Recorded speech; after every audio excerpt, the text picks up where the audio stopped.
I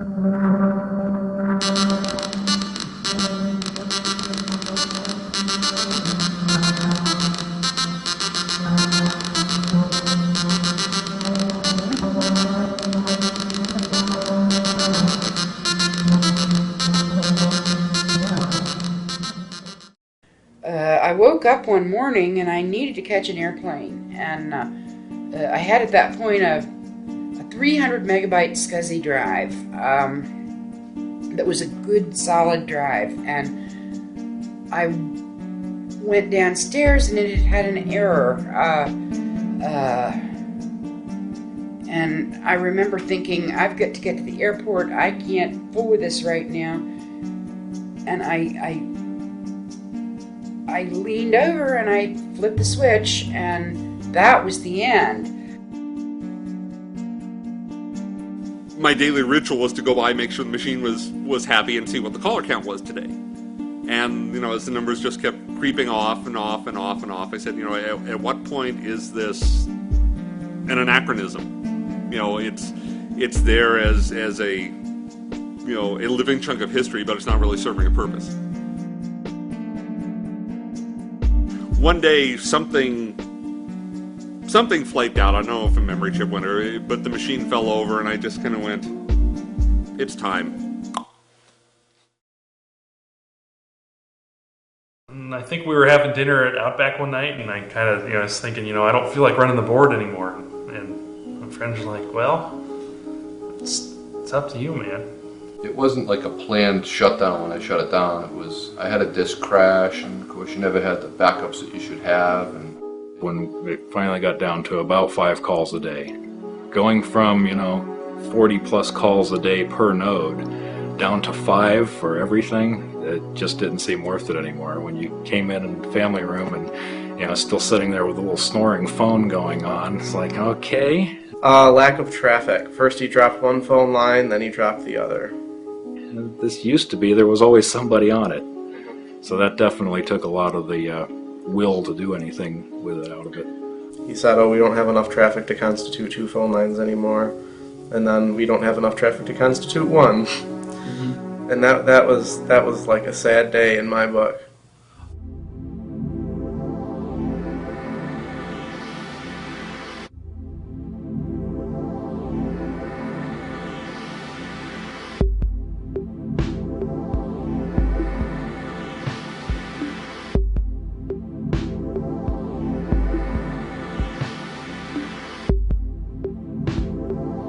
Once you've discovered the internet, and even when BBSes were still going strong, you knew that it was the future. In fact, it became readily apparent that the only function that a BBS would have at that time would be so that you could access the larger internet. One day I walked in and the guy was using Netscape 1 or something. I was like, hey, what's that? He was like, oh, I'm just using Netscape to get on the web. It's like, what? And he said, don't tell me you've never gotten on the internet. I was like, no, what's it all about? I think the last time I went on a BBS, it was actually a rant going, you guys have to get on the internet. He's like, oh my God, and he called everybody over. We have an internet virgin here. Once I got onto the net, like BBSs were history. Hindsight kind of morphs things, but it seems like over a period of about a month, you just saw everybody just walking off and going to the internet. At that point I said, there's really no purpose to BBSs anymore, and the BBSs just died instantly. We didn't know anything about the internet. Some of our customers had been saying, you should really start looking into this. You guys are modem guys, This thing's going to happen whether you like it or not, and you're in a good position. Yeah, but I didn't think that it was going to go away so fast. I didn't think it would, but I wasn't surprised. I was surprised. It died within, 6 months? I'd say that we went from bringing in thousands of dollars for selling packages that we brought in almost nothing. I remember having a chart of the sales of Searchlight BBS, and right after the 1995 BBS convention, that's when it all went to hell. We just weren't selling bulletin boards anymore. Nobody wanted them anymore. I think that's when everybody kind of woke up and said, bulletin boards aren't anything anymore. Now there's the internet. to a certain degree, anyone who's involved in the BBS world comes across these magic pundits who ran around in 1998 saying the web is changing everything, and went, no shit. The bulletin board system was at its maximum. I think it was 280 lines. And yeah, what we were doing is we would put up 10 modems as a test for the internet access, and they were immediately full. And so we figured, well, our test has been complete. Our customers want this stuff. We put 10 more up. They were immediately full. And so we just kept adding 10 lines and 10 lines. We knew that this internet thing was really not just a flash in the pan. The classic comment, and I didn't even recognize it at the time, there was a big thing, somebody gave a presentation every Thursday. We would just have a little lunch presentation. Somebody would talk about some topic, and somebody was talking about the internet. And a big argument broke out in the hallway outside, and the owner of the company was arguing with my friend Colin, and the owner went, this internet thing, it's just a fad. 2 years from now, it'll be gone. And of course, I didn't recognize it at the time, but Colin sort of walked up to me after, he goes, no, I think it's the other way around. Out of the ashes of those bulletin boards emerged about 5,000 internet service providers. And it happened like this.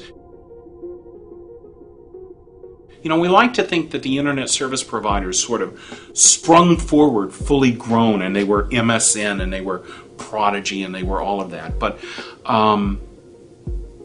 didn't happen that way. Any of the BBS operators that I knew added internet capability as it became possible. They added the listservs and internet email. Then they added gateways that allowed you to go to the World Wide Web. More and more of our customers were paying for the bulletin board system and a subscription to the internet. And then, you know, we started noticing people just buying the internet, and, you know, what do I need this bulletin board system for anymore?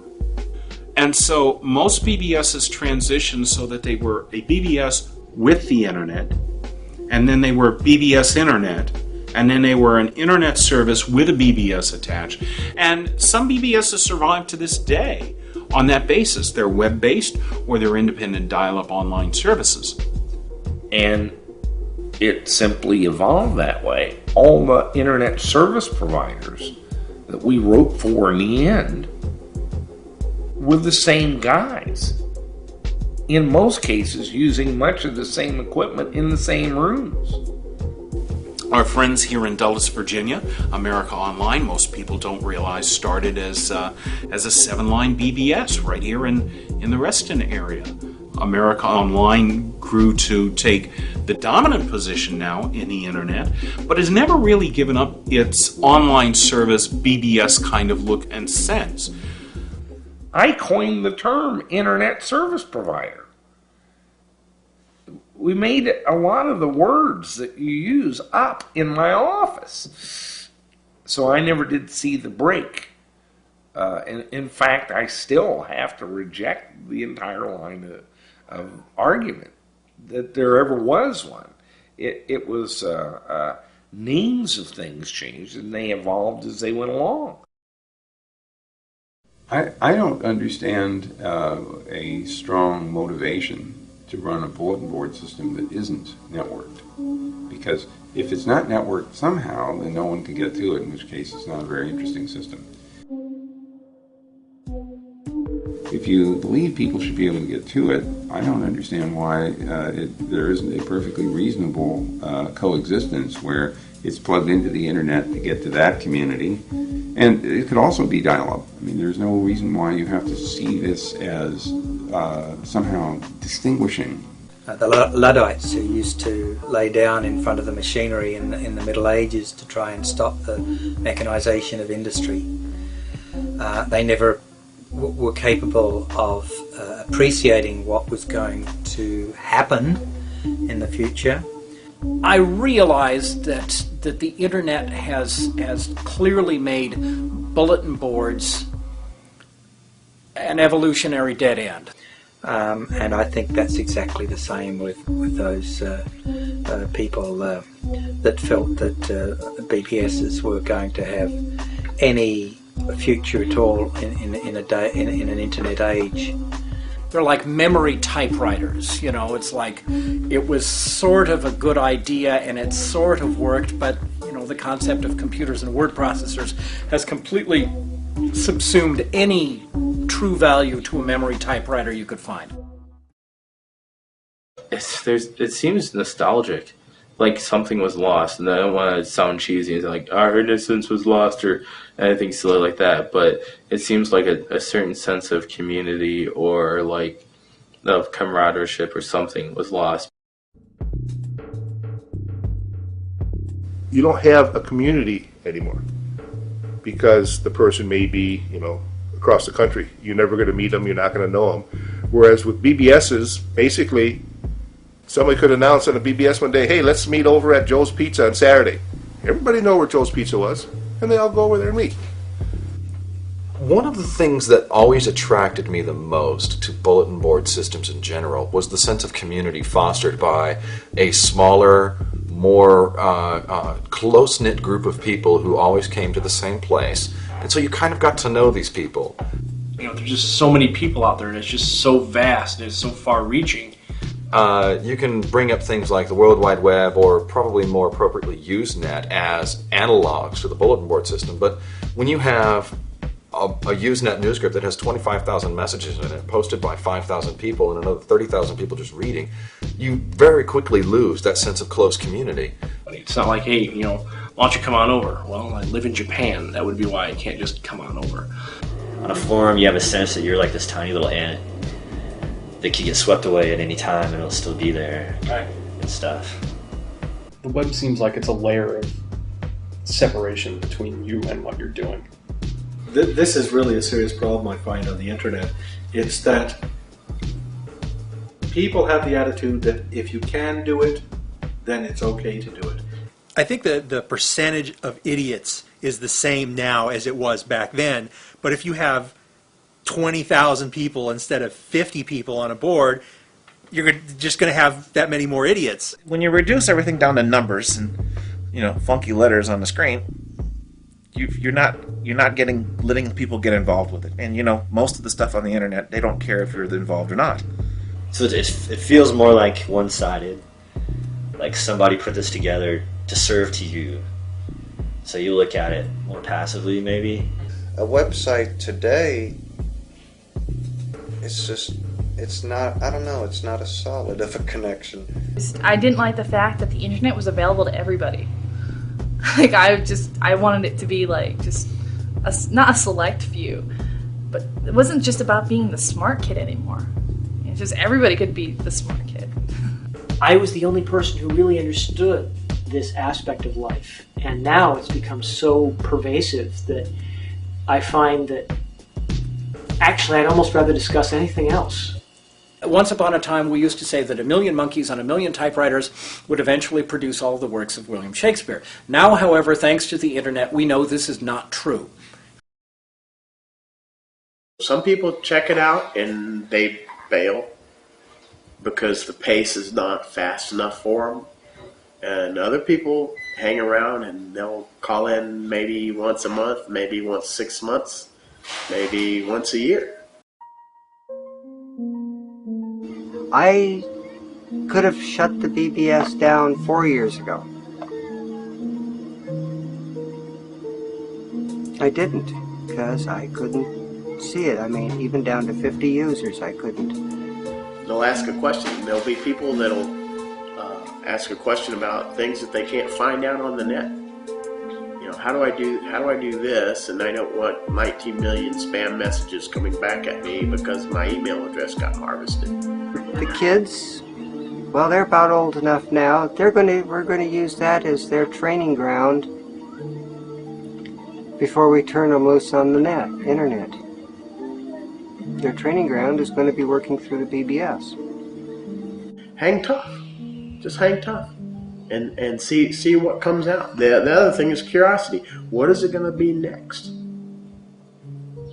Can we make what we are now survive the next, whatever the next big thing is? Can we integrate what it is we have now into whatever that becomes. You definitely, maybe, no, not maybe, I know from talking to you guys, more than once, you wonder, why am I doing this? Is it impacting my relationship with my significant other?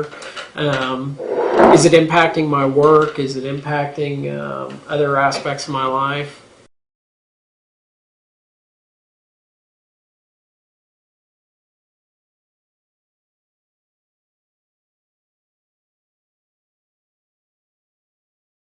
My BBS has been kind of running since '87, and for people get into nostalgia, whatever you want to call it, want to come back and visit it, and they know they can still find it there at relatively the same number or a number they can access.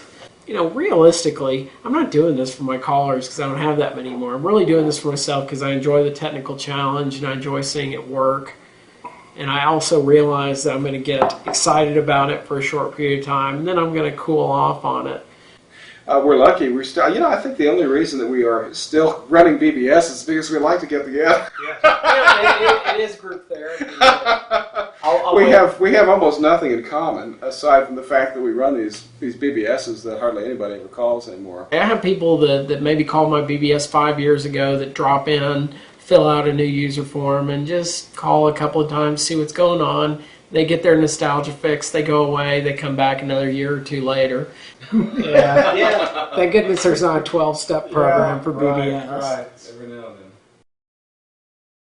So hunting around on eBay, I was searching for anything with Commodore in the title, and I found something called the Commodore VIC 1011A.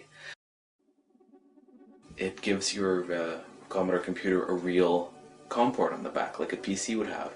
So you can very trivially do a null modem connection between the Commodore and your PC.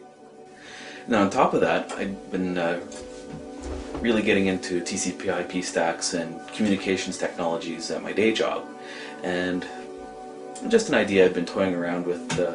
Wasn't much more than an experiment. You know, does this work? Yeah, it works. Oh, that's kind of fun. You know, the software only took me 2 evenings to write.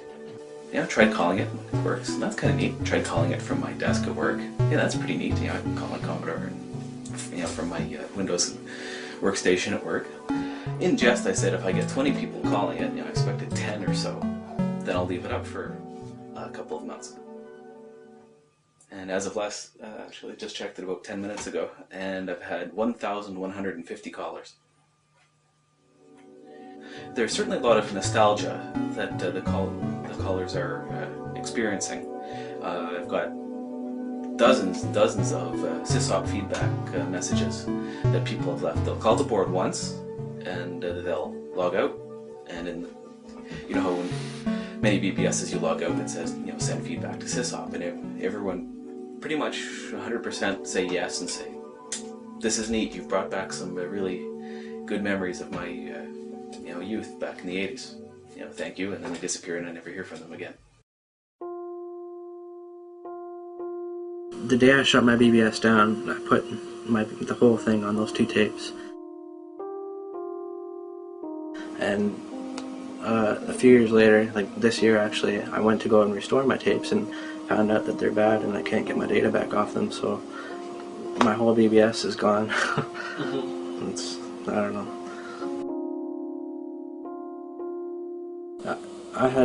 I was able to sleep at night because I knew if I ever wanted my board back, I figured in 5 or 10 years I'd restore it and maybe even put it back up and run it again. I figured that I was set, and then, yeah, when the time came and I decided that I wanted to restore my BBS to look at some of my old ANSI screens and all that, and old mail and stuff like that, and it was gone, I was so devastated. Like, I couldn't believe it.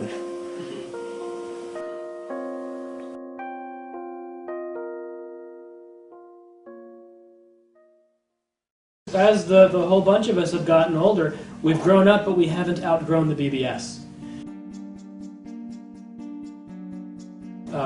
Dial-up is dead. That paradigm has gone away. People do not drop their internet connection and dial into a BBS anymore. That whole single-user online thing, yes, it's dead. The BBS lives on. I don't think we're actually anywhere near the end of the bulletin board. We are long past the end of the dial-up bulletin boards. yes, it's a dead thing. No, it isn't. It's only dead if you dismiss it as such. The BBSes that tried to stay exactly the way they were, they've become extinct. But the ones that observed the changes that were happening, the way people access computers and information services online, that got onto the internet, that moved with the tide, with the currents, and actually adopted all of the new technology, they've moved forward. They're still going strong. This is where you go when you want to find the real content, when you want to find the real people. The BBS is not dead by any means.